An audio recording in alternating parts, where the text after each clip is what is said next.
Good evening, everybody. We got full house tonight, baby. We got Vic and Guido on the call. Run the ball. Run the Run ball. the ball. Run the ball. Fire cool. Nick. I'm When coming we off get- the bye week, boys. I'm bringing the heat. Bye week for me, not for you guys. You guys worked hard last week. Good job. Before we get started,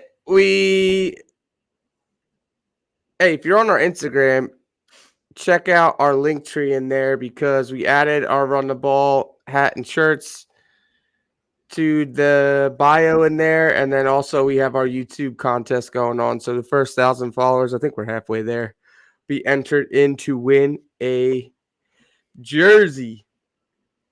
So that's that. And also shout outs to and RIP our boy Sixers All-Star Dikembe Motombo and Pete Rose, who is I saw some clip today, Pete Rose, that he's the all-time leader in singles, doubles, and I think in games he's played in, he's won 1,970 games.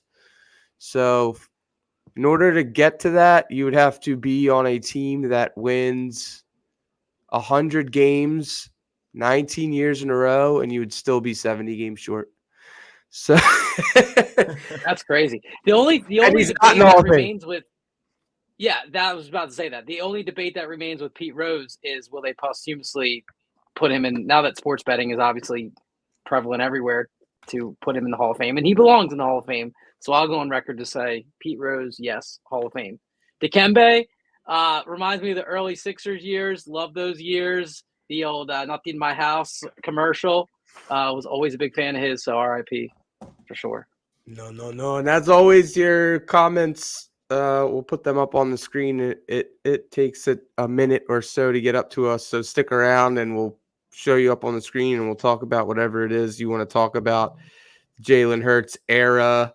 We're going to talk about our boy Nick Sirianni. We're going to talk about the defense. We're going to talk about the games coming up ahead. We're going to talk about Hurts turnovers, the bye week, Phillies. Before we get into all Eagles all the time, the Phillies will play the winner of the Mets and Brewers, and the Mets are up now 8-4. It was actually tied, and then they just blew it open. They have the bases loaded there while we're talking now, and 8-4. And teams that win game one in the best of three end up winning the series 90% of the time. So, Mets or Brewers, and then tough road for the Phillies. Mets are very hot. Brewers can hit a bunch of home runs, Rhys Hoskins, and then they'll play probably the Dodgers or the Padres. Everybody's saying the Padres are the best team.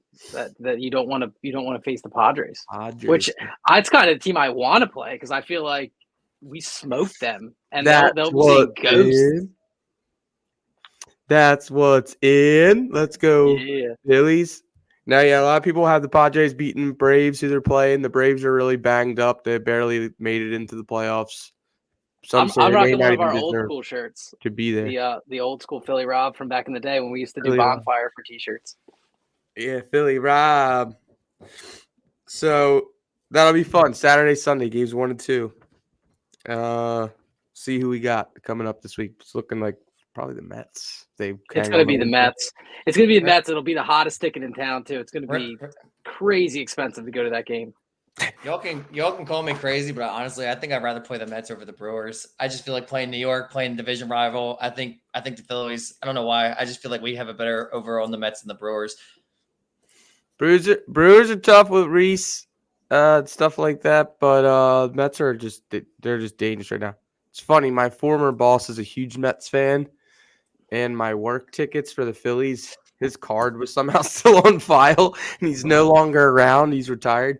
He got charged for the second half installment of the Phillies playoff tickets. I'm like, hey, you may want to hang on to paying for half of those and entitle yourself to half of them, because it looks like you may be able to get you some Phillies Mets tickets. But he was super pissed. But Shout out to him. We got the payment reversed, and then my company picked up the seat. It was funny. My only worry with the Mets is like Red October is our thing, and we own that stadium, and it's our home field advantage and all that. If we play the Mets, there's going to be a minimum of 5,000 to 10,000 Met fans in there, regardless of don't sell your tickets and blah blah blah. They'll go on the secondary market. Met fans have money. It's cheaper for them, even at our inflated prices, to come into Philly. That's the only thing you're going to have to deal with. If the series starts to go, you'll have that Met fan takeover thing going on. Yeah, especially for like if it goes to the distance to a game 5, it'll be tough. But I like our chances. Absolutely. So let's get into the Eagles a little bit. This is by far probably the worst part of the entire game. Huge opportunity for some points. Blitz coming through. Blitz gets away now. Ball stripped loose. Bucks recover. Levante David. Yeah, the comeback was mounting. The score there would have been like a 7-point game. Yeah, that was where we killer. right after we had the blocked the extra point and scored 2 to keep it a 14-point game as opposed to like a 3-score game. So that was rough. And that was rough. There was 2 other pivotal moments in the game. One was the first offensive play of the game. Saquon Barkley is wide open. Like all Hurts needs to do is just put the ball anywhere, and that's a touchdown. And then defensively, the letdown after we did sort of start, we chipped away. We had a really nice long drive and scored, and then we let them come right back. And I always talk about that. Complimentary football. Defense has to make a stop after you score. After you score, the defense has to come up with a stop. 3 at minimum. You score 7, let the other team score 7. It's never a good recipe. Yep. Yeah, and Dallas Goedert, I think, had like a ball that hit him in the hands, which would have moved the chains, like the first or second drive. And then the Eagles had scored, and then there was like a 3rd and 11, and like nobody could get home. And I think that was the same drive you were talking about, where they just like walked him right down the field. But yeah, it's tough, and the big chatter has been, which was dating back to last year, and if any of this is true, it's surprising that they didn't make the change then. But the Sirianni Hurts relationship, what do you guys think of that? And is there anything to it? I want to ask Guido this question. Do you think Hurts is serious in his press conferences, or is he being a little bit sarcastic? Like in his when they ask him questions and he says whatever he says about Sirianni, I forget what the exact quote is. Like, we have our moments, I think is the quote that everybody's magnifying. Is he serious? I think he is serious, and I know he's also been getting a lot of heat for the his comments. I believe he says it like every week. I got to do better, and it's like, okay, you got to do better. We know you got to do better. Give us something else, you know. I feel like he gives you points like that where we have her moments. I feel like he's also like, it's like his way of like letting people know, like, yes, we're having problems, me and him. You know, we're not on the same level. So I feel like Hurts is a very serious person. You see how he is. He shows zero emotion. So for me, for him to even say that, I feel like that's even a little bit out of his character to say something like that. So I feel like he is serious. And I also feel like he's hinting. You know, these guys, they say they don't, but they know these guys pay attention to social media and what the buzz is, especially coming off of weeks like this. I'm telling you, I think he's giving people hints that him and Nick are not on the same page at all. I think it's also really hurting his relationship with his teammates. I'm not going to get into the crazy off the field drama and rumors that have floated around. Everybody has heard about all the rumors regarding Jalen's relationship with his teammates after he was paid and all of that stuff. There are plenty of players on the team that still go to bat for Nick Sirianni hard. One of them is still the face of the franchise, as far as I'm concerned, is Jason Kelce. Kelce was on WIP praising Sirianni love Sirianni. When these guys watch Hurts go up there and not back his coach 100%, show his 100% confidence, I think that is fracturing, can fracture the locker room. And that is a big problem. And that needs to be addressed. If he's being funny or he's being coy or he's playing cool, like we have our moments, but he really doesn't mean that, someone needs to tell him to stop, because it's Philly media. I mean, it's going to get a over. layup. It's over ESP too, who's a homer. Him and Howard Eskin are inside the locker rooms, and they're literally like paid by the Eagles to put out kind of positive vibes to a certain extent. And it was a layup question by ESP, asking them, "Hey, when like you guys don't win, do you and Nick Sirianni sit down and like go over things?" And his answer was, "We have our moments." Like he could easily be like, "Yeah, we get together once a week and we, go over like several key plays of the game." That's what I'm saying. Is he layup. serious or is he being funny? Like, are you serious, brother? Sell it. Yeah. He doesn't sell it, and he knows he's making $250 million, and he knows that if it's either him or Sirianni out, it's going to be Sirianni, because you can't get out of that Jalen Hurts contract. You can't. And if you got a offensive coordinator calling the plays and a defensive coordinator calling your plays, and it's way easier to move on from the head coach than it is from the quarterback that's locked in for the next several years. So, yeah, it's driving me insane. We are too good. We were too good last year for all this nonsense. There's no need for it. The play on the field, we'll get into the X's and O's of the play on the field. This is more like a global fan perspective we're talking about right now for all the people out there listening. And if you don't follow or listen to the press conferences, Hurts is not showing confidence in Sirianni, or at least is not being perceived to show confidence in Sirianni. And it's a problem. It needs to be fixed. Yeah, but along with a million other X's and O's. Yeah, but Vic, do you think that's if Jalen Hurts feels that way and he's portraying that, do you still feel like he should be faking it, or should you feel like he's addressing it, like he's low key addressing it? If I'm having issues with, and I'm the quarterback runs the team, he feels it. Whatever they want to say about the head coach, the quarterback is the one who runs the team. If there's a problem with it, would you be mad that he's faking it and like he's telling people like, hey, this is not all this is all sunshine and rainbows right now. You know what I'm saying? Not if that was the vibe all around, but I watch all these other guys talk about coach and they love him. I watched Kelsey went on and on and on the other morning about how Sirianni's a great guy and this. So maybe that's lip service.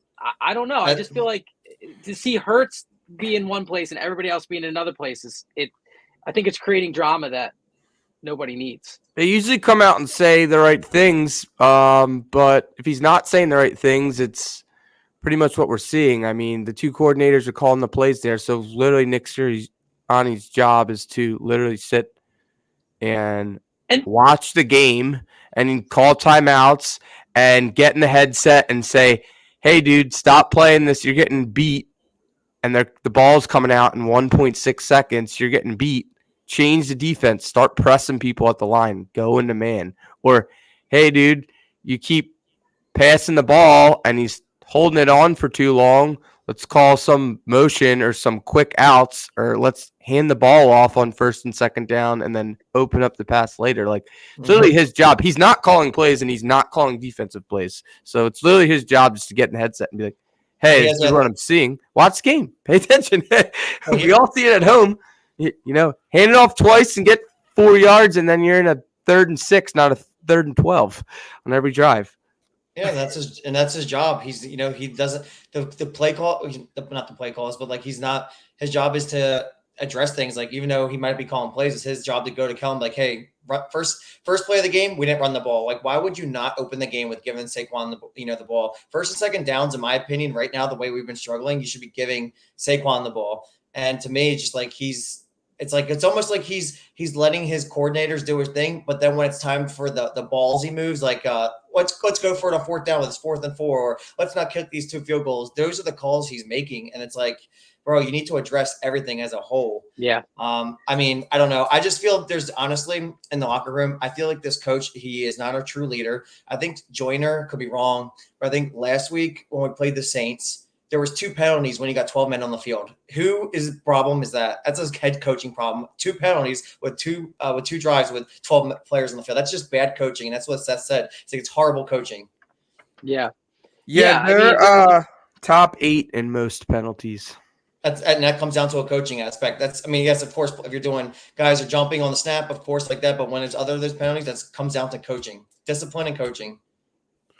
So, but rarely ever do you fire a coach mid-season and football and it sparks something and it works out. Like Jalen Hurts has to know this when he's answering his questions, and the fans have to know this too. Like everybody, the Super Bowl year was like, dude, it wasn't Doug Peterson, it's Frank Reich. Dude, it's not Nick Sirianni, it's Shane Steichen. And like we want to say that the head coach stinks and it's the coordinators that are doing everything. But then when the offense is bad, nobody wants to blame the coordinators. They just want to blame that coach. So like again, all this stuff and trying to be functional in the workplace and these are the cards that were dealt. I wouldn't recommend making any changes, and these guys need to get meetings and get on the same page fast. They have too much talent, too many smart people. They've all had success wherever they've come from, and they got to respect each other, and it's crazy. And that's probably has to come down, top down from the owner to the GM, to Jalen, and to the coaches. These guys, where no one's going anywhere, no one's getting fired mid-season. They're 2-2, and they're going to be in the hunt, and they're probably still like going to pace to win like 10 or so games and make the postseason, whether they're a wild card team or they win the division or what have you. Like, it's ridiculous. Get it together. Yeah, I agree. And as far as again, go back to the whole press conferences thing, he doesn't have to do it in public. If he doesn't like Sirianni and he's not a fan of what he's doing or whatever, and the relationship is sour, he can talk to the GM. It's Jalen Hurts. I mean, he can talk to anybody he wants. He can call the owner. He doesn't need to be. It's just like, I don't know. Just to me, it's just it's. Having said that, we have it's both of them. We have we have top 8. We're the top 10 most penalties. Top 8 most penalties. Number 8, and we are the most turnovers in the league, which is Jalen. So you're top 10 in penalties, which is coaching, and then you're just number 1 overall in turnovers, which is all the quarterback. And we're really getting turnovers this year. And 27. What was that? Sorry, I thought you were done. Go ahead. No, 27 since 2023, most in the NFL, and the most in the NFL this season. Turnover. Well, also, we're talking about like, Nick could tell Kellen Moore, like, hey, let's run the ball. Do you ever think that maybe it's Nick telling them, like, hey, I want to get out on the board. I want to take shots down the field. I want to throw the ball. Maybe Nick's the one telling them this is what we want to do, because all for nothing, I think Kellen Moore did great with Dallas, the offensive coordinator. The Dallas looked sharp. They were scoring at will. Their offense was a powered machine. And all of a sudden now he's with a team very similar, has great weapons, and they look so flat. So who said this is Kellen Moore not wanting to run the ball? Maybe Kellen Moore wants to run the ball, and Nick's like, hey, I want to throw the ball. Nick is like the guy who likes to play, like he wants to live life on the edge type of guy and see if he can push the ball down the field with the ball, Well, let's look at the next couple games and their opponents, because then it could be, hey, these are just 2 brand new coordinators, a lot of new people, moving people, there's injuries, people are out. All this drama stuff could just be media inflated negative nonsense. So they're 2-2. Had this conversation with Vic earlier today. Like, hey, had they won their home opener and beat the brakes off the Bucs and got revenge on them from the playoffs last year, but then they lost to a playoff Jordan Love Packers team who has all kinds of weapons, and then they lose to the number 1 offense Saints, and they're still sitting 2-2 going to the bye. Would you have felt any better now? And then their next 4, they've got the Bengals, the Giants, the Browns, the Giants, the Bengals, and then the Jaguars. So is it just too many moving pieces, a lot of new people, new coordinators, and they'll get it? I mean, they got the buys.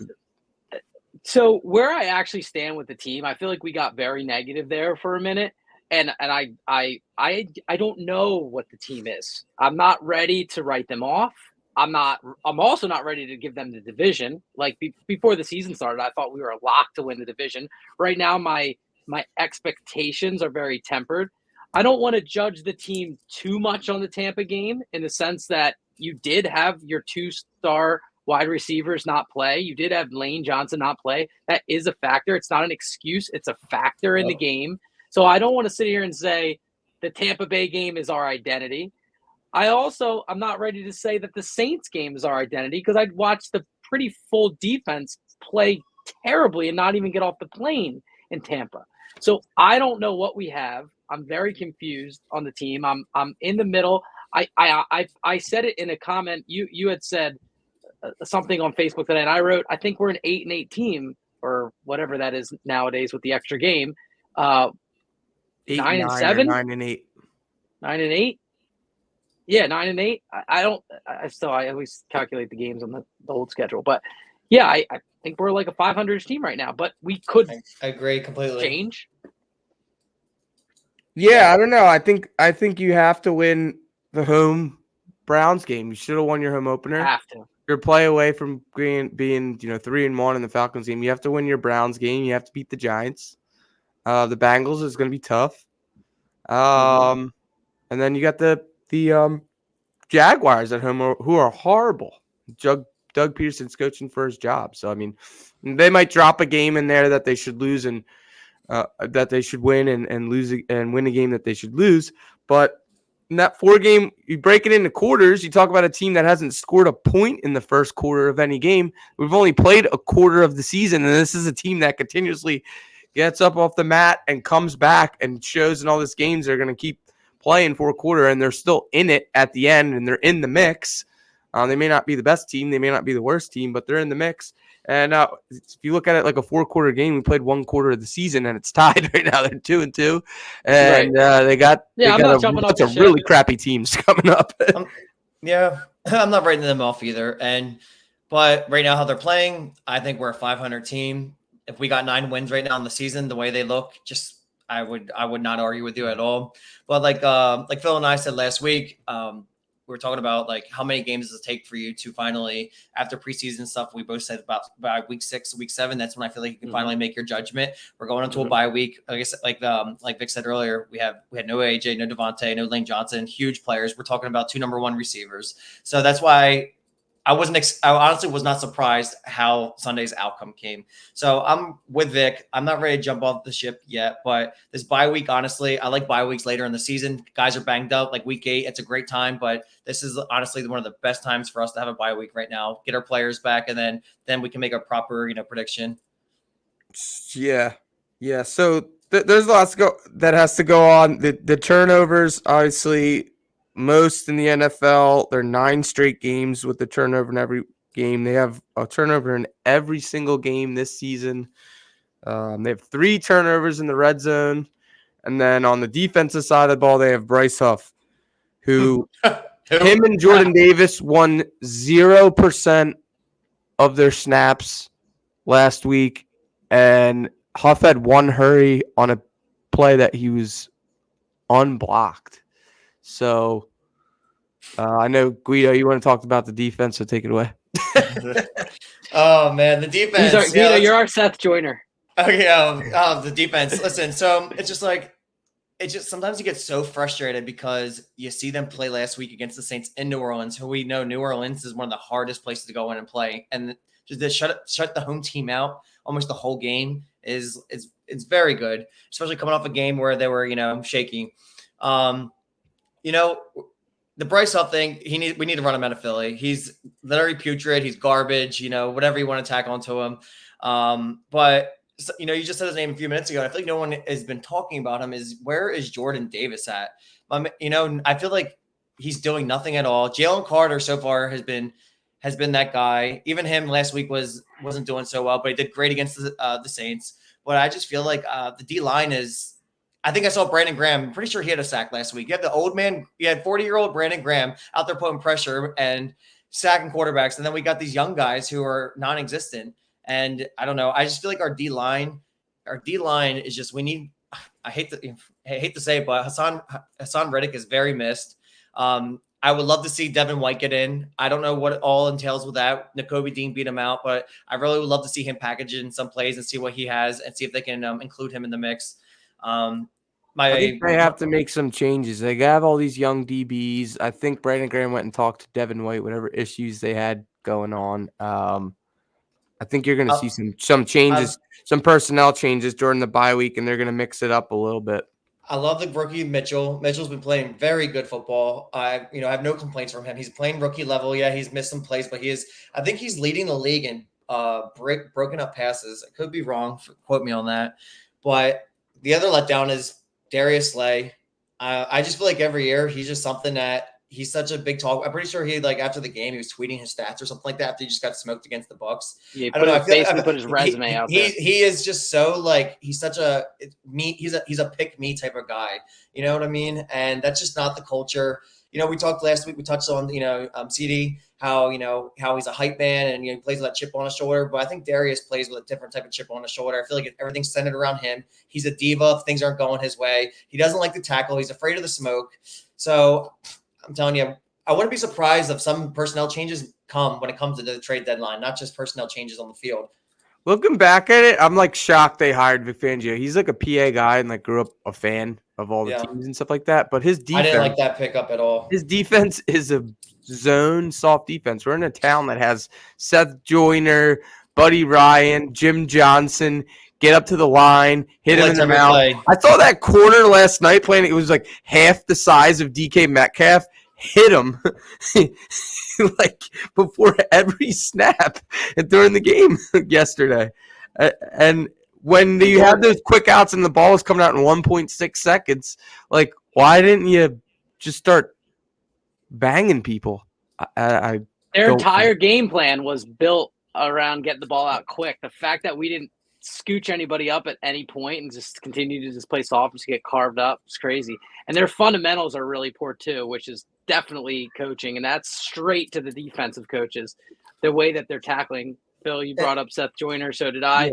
He had a rant. It was a great one. He said he sat there and watched that practice. They were doing a tackling drill where they roll that little donut thing across and the players run and dive at it. And he's like, that's how I'm watching the players tackle in the game. You can't dive at guys in the NFL. You have to get up. If you can dive, take one extra step, get your shoulder in and make a good tackle. And I'm not a defensive coach by any means. I'm a fan, but that rap proves a lot to me. It seems like that's the brand that the ownership wants. So they want to pass the ball a lot. They don't want to run the ball a lot. And they're going 3 and out. They want to have this aerial attack. And then on defense, they just want to just play this loose bend, but don't break. And with no takeaways. No takeaways. I don't get takeaways.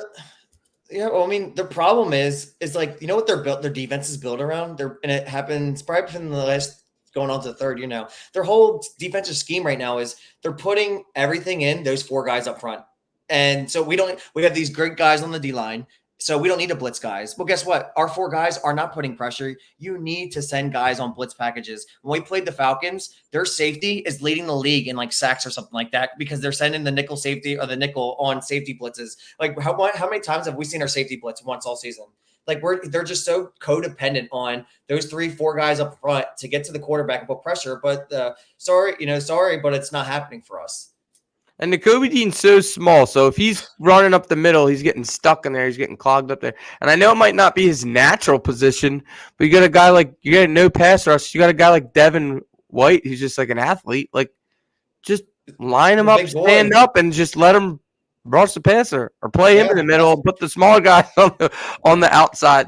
I don't know what happened with that guy. I agree. He wore the green dot all summer, and something happened, but I think you're going to see A.J. Brown come back. He was posting some hype videos and stuff today. So I felt like I was watching freaking the Joel Embiid or the NBA with load management. I felt like they all could have went this week, and then they benched everybody and knew they were going to have this extra week off. It was so soft. This the bye week couldn't have come at a better time. That's such a soft mentality. They should want to get the bad taste out of their mouth. Get the bad taste out of your mouth, and I want to play next week and get the loss. they're like, oh, the bye week. Why? So you could sit there and lay around and slack off for another 10 days? Like, get to work. Crazy.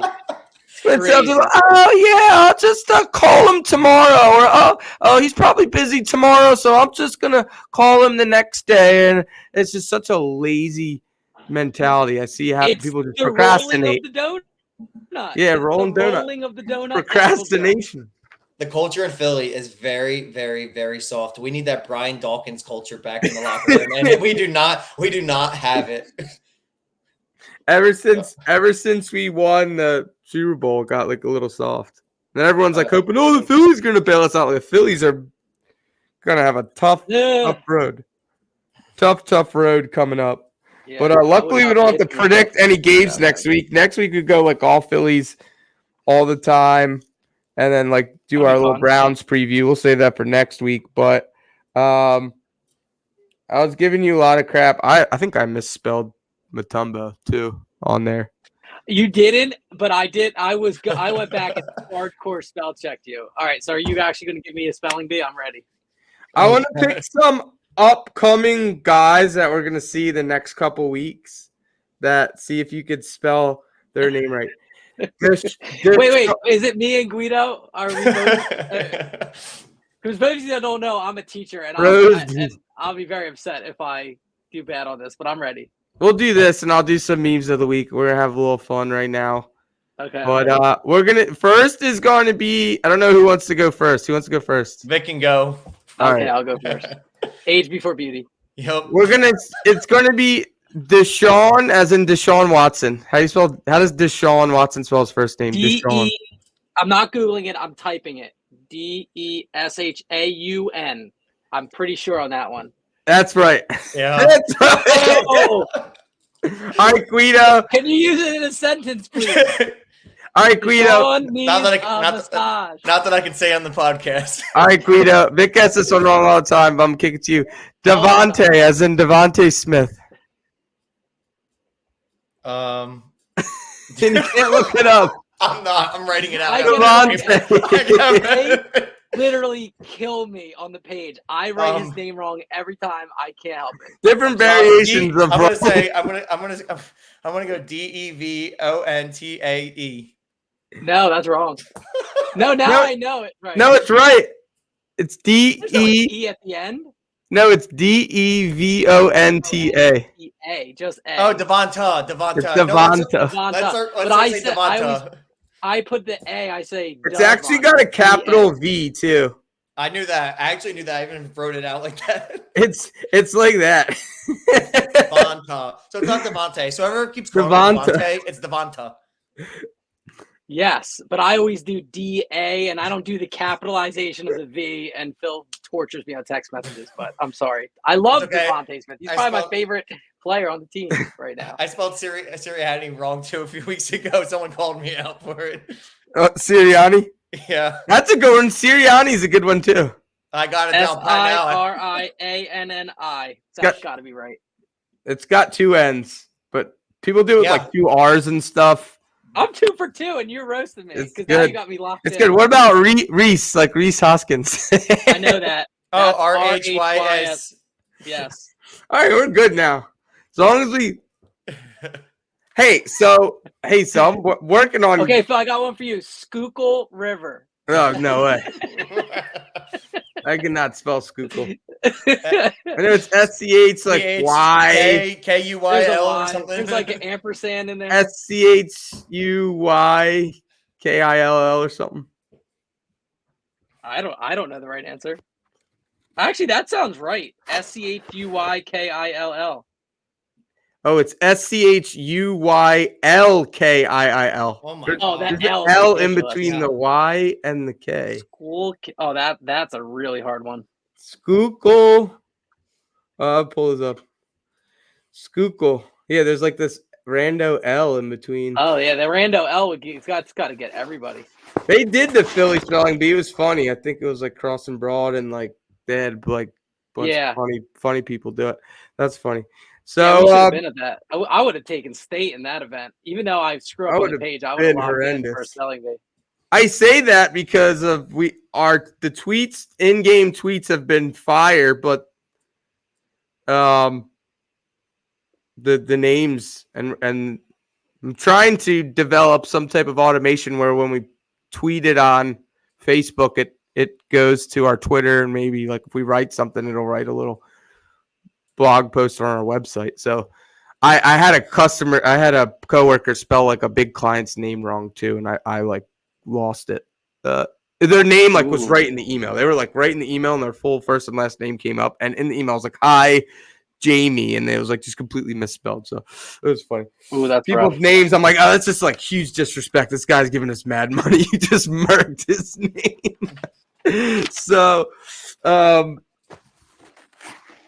any What are we doing now? Meme of the week? meme of the week? I don't know what our meme of the week is. I have mine, and it's not original. It's a share, but it killed on Instagram, and it's, what would you do if you found bald eagles on your front porch?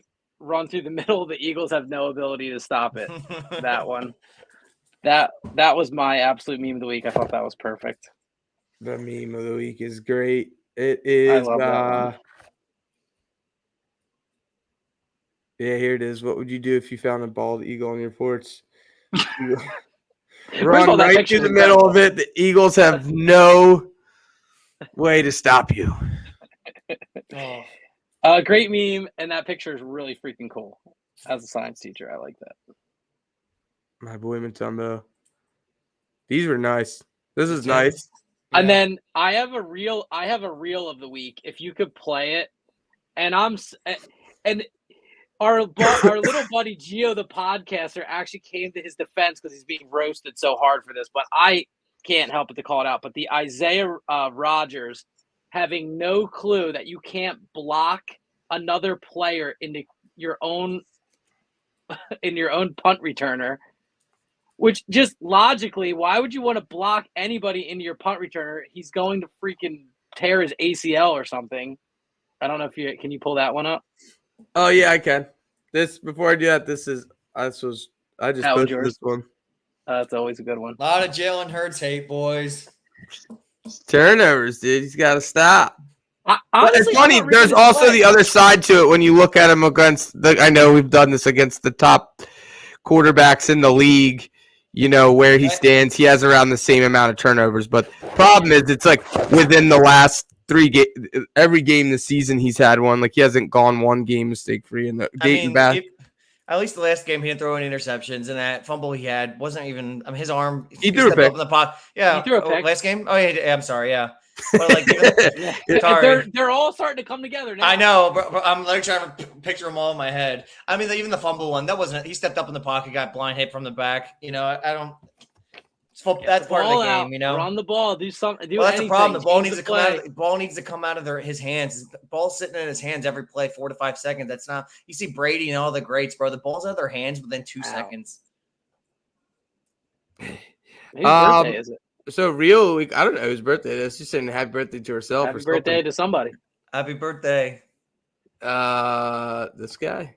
Give me Isaiah Rodgers. Oh, this thing's amazing. Guido, did you see this? I've been a gunner in my career. You know, I know not to hit the punt returner. So with me guarding him, I thought to myself, you know, I'm gonna push him into the returner and get the flag because you know that's part of the game. So I kind of thought it was gonna be a flag, which it was, but they eventually picked it up and said because I pushed him. So I never heard that before, but you know it is what it is. Because you thought if you pushed him into the which is why they threw the flag from the get go. But you know, for some reason they picked it up. Is that something you guys have gone over? Nah, none of it we've been over. It's just something that I've been going through throughout my career. Back when I made up. Do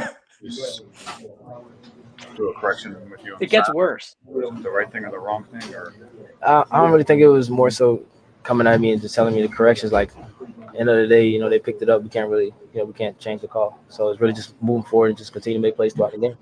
What happened on the? It's like a train wreck. He gives him a chance to like say, "Hey, did the coaches come over and like make the correction?" And he's like, "No." Yeah, he could have easily sold him and like, I could have been a little bit more discreet about it, and then I could have like, nudged him in, and we were trying to get the flag. They need there. a media guy. Like just be like, "Yeah, man, it was a terrible play. I wish I could have that one back." That's it. Move on. Next. And he did get the flag at first, and then they realized he pushed it into the guy, which you can't do, and they picked the flag up. The cost benefit of it too. You're going to block him into the kicker. That's like a 5 or 10 yard penalty versus potentially really hurting him. I mean, you hit a guy when he's not looking. 10,000 bad things could happen. Yeah, and they already lost Covey for the year. You know, lose Cooper DeJohn, your second round pick, or whoever they have back there. DeJohn. It's crazy. Well, luckily we get a week off without football.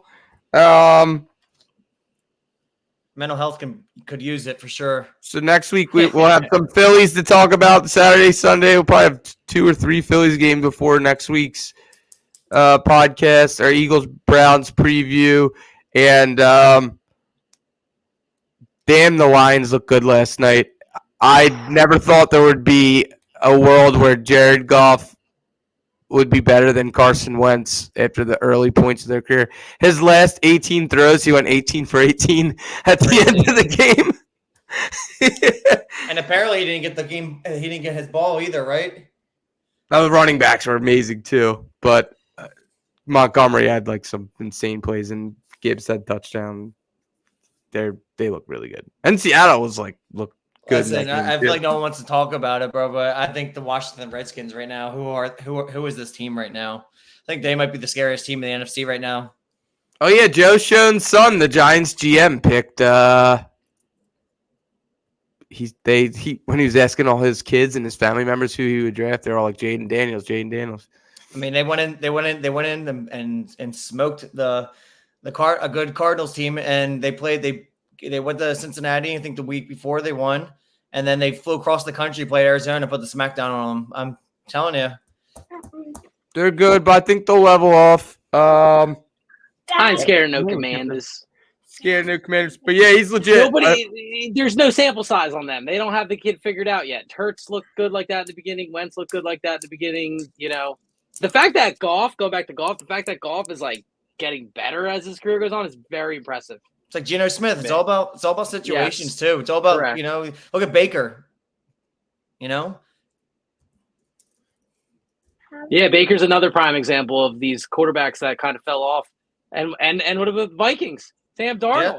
I'm telling you, sometimes people are picking them to be the best in the whole biz. These kids get out of these toxic environments with these teams, and they get put on a different team. They get older, they mature a little bit, and then they get a second shot. I mean, I love all the underdog guys. Like I said, Geno Smith over there in Seattle. Who would have thought Geno Smith be starting quarterback again for the Seattle Seahawks? Having said that, though, they're all great and good and well in the regular season. But Sam Darnold's and Goff's and them I just still can't see them winning the Super Bowl. But it is cultural, it is organizational, and if they have the pieces that fit and they mess together, we saw it happen and all come together in 2017. That's why these guys, the Eagles got all the pieces, and they got to stop fighting each other within. It seems simple, but hey, I'm excited. So thank y'all, and yeah, we'll make sure you're following us on all platforms, even Facebook, Instagram. Check out all our links, our link tree, YouTube, TikTok, everywhere. And we'll see you next week. And go Birds. Go Birds. Go Phils. Go Phillies.